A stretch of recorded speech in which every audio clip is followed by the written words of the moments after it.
బాబాసాహెబ్ భీమ్రావ్ అంబేద్కర్ గారి మాట అన్నారు. ఆయన కూడా ఒక చోట నేర్చుకున్నదే, మనమే నేర్పాం.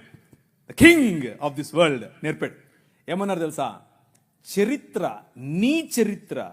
నీ చరిత్ర తెలుసుకోకపోతే నువ్వు చరిత్రలో లేకుండా పోతావు. ఇది నీ చరిత్ర.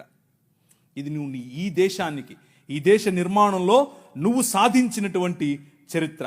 దారా యాక్ట్ 1879. దారా అంటే డెక్కన్ అగ్రికల్చరల్ రిఫార్మ్స్ యాక్ట్, దాని పేరు. ఆ రోజుల్లో స్వరాజ్యం లోకమాన్యుడు ఉన్నాడు కదా ఆయన అన్నాడు, ఏమన్నాడు? ఆయన ఎందుకు అంతటానికి, ఎవరికి? పేదలు, బడుగు, బలహీన వర్గాలు వెళ్ళి దాన్ని ఏమంటారు, దున్నుకుంటామయ్యా అంటే, సరే దా.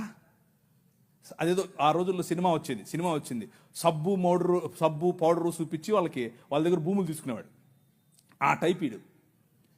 అలా చేస్తూ ఉంటే క్రైస్తవ మిషనరీలు అప్పుడు ఉన్నటువంటి డెక్కన్ ప్రాంతానికి రాజు అయినటువంటి హైదరాబాద్ హయాంలో వాళ్ళ దగ్గరికి వెళ్ళి ఇన్ఫ్లుయెన్స్ చేసి, నో అలా కాదు, అలా ఉండడానికి వీల్లేదు, దే ఆర్ పెసెంట్స్, వాళ్ళకి అంతంత వడ్డీకి రుణాలు ఇస్తే వాళ్ళు ఎట్లా కడతారు? వాళ్ళు ఎలాగూ కట్టలేరు. కాబట్టి డబ్బులేమో ఇచ్చేసి వాళ్ళు కట్టలేని పక్షంలో వాళ్ళ భూములు తీసుకోవటం ఏంటిది? This is not righteousness, this is not right. అది న్యాయం కాదు. ఆయన భుజముల మీద రాజ్యభారముండును.